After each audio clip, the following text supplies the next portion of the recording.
One, you cannot make everybody happy, and two, people are entitled to their opinions, but the opinions do not define you. Because a lot of times the tension and the quarrels that come from dealing with clients is just miscommunication and misunderstanding. Figure out what works for you as a business. Does that align with your values? And find a way to sort of mix everything together to work at a pace that is sustainable.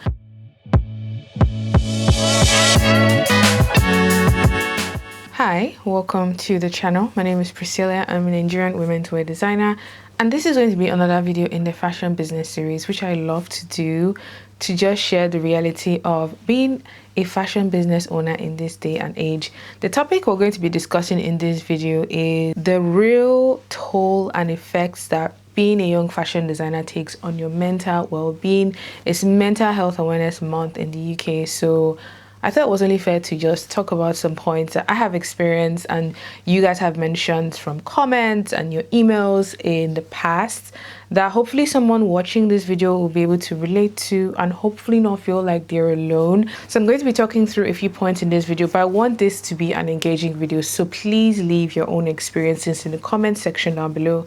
What have you dealt with? How did you handle it? Are you still recovering? Because I want the comment section to be one where we can basically just have like an honest conversation. Let's be respectful as well, because it's such a sensitive topic, and hopefully this video will be helpful to someone watching. Let's talk about the money. The money. I don't even know why I'm singing, because this part is actually sad. It is such a financially unstable job, especially when you are in that phase where you're trying to really solidify your name, your brand, your what people know you for. When you're still trying to find your footing, 1 month you get 5 orders, the next month you get 6, and then the month after that you get none, and you're just like, I have to pay rent though, I have to eat, I have to pay for my Adobe subscription, I have to pay my council tax. All these expenses need to be paid. It's so up and down. Some months are good, some months are bad, and that is just how the cookie rolls. If you even ask the most established brands, they will tell you that it goes up and down, and it's basically just managing when you have a lot going on and when things are quiet, is managing those 2 times.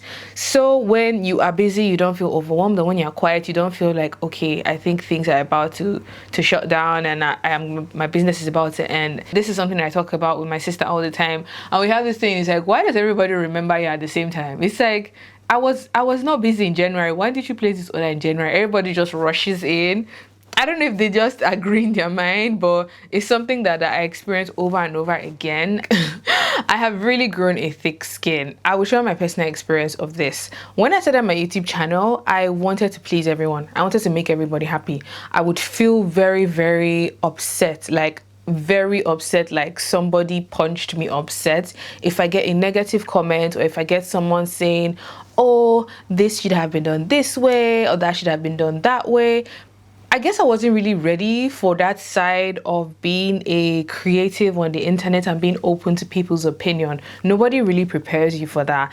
So I went through different cycles of getting upset when someone criticizes my work, and then finding my way out of that upset well, and then going through the same cycle over and over again. What I've had to do, and this took time, until today, some days are better than others, is I've actually had to just accept the fact that 1, you cannot make everybody happy, and 2, people are entitled to their opinions, but the opinions do not define you. And I think the reason why we get really hurt when someone criticizes our work is it's like your baby. Am I the only one that feels that way about my projects? Whether it's a video, whether it's a garment, I feel so like I've spent 2 weeks working on this video, and this person from wherever has just come and said whatever they are saying. Why? I guess it's because we're quite attached to our work. Some people criticize it and feel very personal. But what I noticed when I decided to go full-time with being a YouTuber, a fashion designer, and just running Kim Dave, was I ended up working longer hours. You would think that because you work for yourself, you can just say, you know what, today I'll only work 2 hours, I'll go to sleep on time, or I'll take actual lunch breaks. No, I find it really hard to actually just switch off. And even when I've gotten up from my table from editing or up from sewing, in my mind, I'm still playing the tasks I need to do. I'm still thinking of the client I need to email. I'm still thinking of the next collection I want to make. It's really difficult to switch off mentally, and you end up working longer hours when you work for yourself. It comes with the territory. Most people would relate to this. If this is something you've dealt with, give this video a thumbs up, because it's something I'm still trying to figure out myself. What I say has really helped me is I actually schedule in my work time and my rest time in the day, in the week. If you look at my Google Calendar, it will tell you what I'm doing today, tomorrow, and then when I'm taking some time off, because when that prompt comes up on my phone or on my laptop, it kind of just reminds me that, girl, you need to rest. Because if you do not rest, if you do not get up, if you don't stretch, if you don't exercise, if you don't give your mind time to actually breathe and recharge, what I've noticed happens is you either go into a burnout or you get even more stressed when you're not allowing yourself to rest. As someone who works for herself, I will say it can be a very isolating and lonely journey.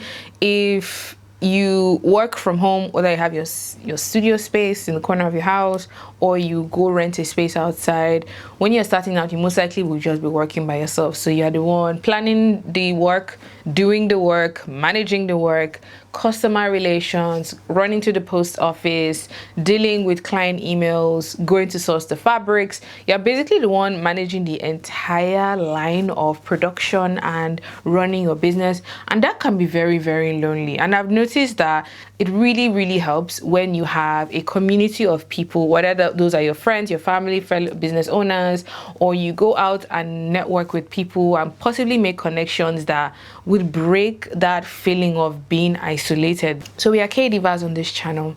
If you're looking for a sewing friend, please let's connect in the comment section down below. Drop your Instagram handles, follow each other, support each other's work, meet up if you can. In the summer, I'm actually going to be having a pop-up.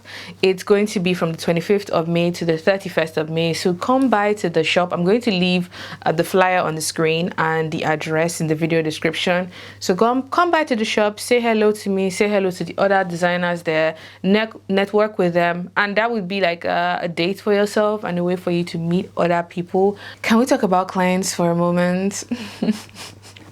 We need them. We need clients. They are the ones that like help our business to keep thriving and growing. But clients are human beings at the end of the day, and they can be interesting. That's the word I choose to use today. Clients can be interesting. I would say it just comes with part of being a business owner, especially when you create products and you have to offer customer service.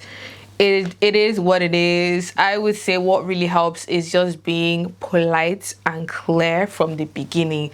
Lay out all of your terms. If you have a terms and condition, let it be clear from the beginning, so nobody can come back 2 weeks down the line and be like, oh, you didn't tell me that I had to pay 50% of the deposit, or oh, you didn't tell me I had to provide my own fabric, or oh this, or oh that. Just be clear from the onset, so you just reduce any avenue of miscommunication, because a lot of times the tension and the quarrels that come from dealing with clients is just miscommunication and misunderstanding. You want your client to trust you, but at the same time you don't want to feel taken advantage of. So be clear from the beginning and own up your mistakes. If I've made a mistake, I'll be like, I'm sorry, I didn't do this as good as you expected me to.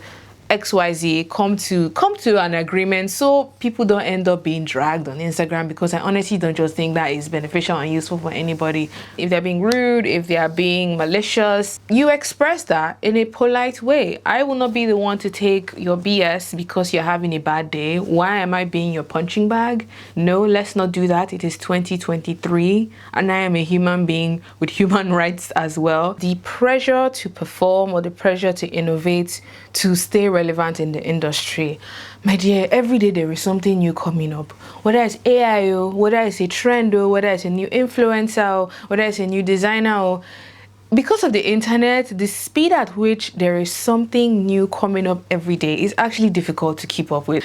It can be really tough, and the pressure can really get to you sometimes. So it's figuring out where you stand as a person, what your values are as a brand, and find a way to like meet in the middle. You don't always have to do the latest trend. Like, it's not by force. You don't always have to pump out 3-4 collections everywhere. Figure out what works for you as a business. Does that align with your values? And find a way to like sort of like mix everything together to work at a pace that is sustainable. That is very important, because if you say, okay, I want to be, innovating, riding every trend, you get to a point where you won't be able to keep up with how fast you have to create, and you now end up in a point where you don't even create at all because you are overwhelmed. So let's try and aim for like a sustainable way of creating and innovating as fashion business owners. Wow, this was a thick and juicy video. I got very worked up on some of those points, but thank you guys so much for asking me to talk on this topic. This was actually recommended by I am Kizak from Instagram. She has a YouTube channel as well. I'm going to leave her links on the page. She was the one who like requested this video, hence why I'm doing it today. And I hope you guys enjoyed watching this. As I mentioned earlier on, share any other of your experience down below. Let's have a very healthy and honest conversation so we can grow and thrive together. If you have any other suggestions for fashion business tips in the series, please leave them down below as well, and we could possibly make that happen. And until next time, have a good morning, afternoon, and evening wherever you are. Bye.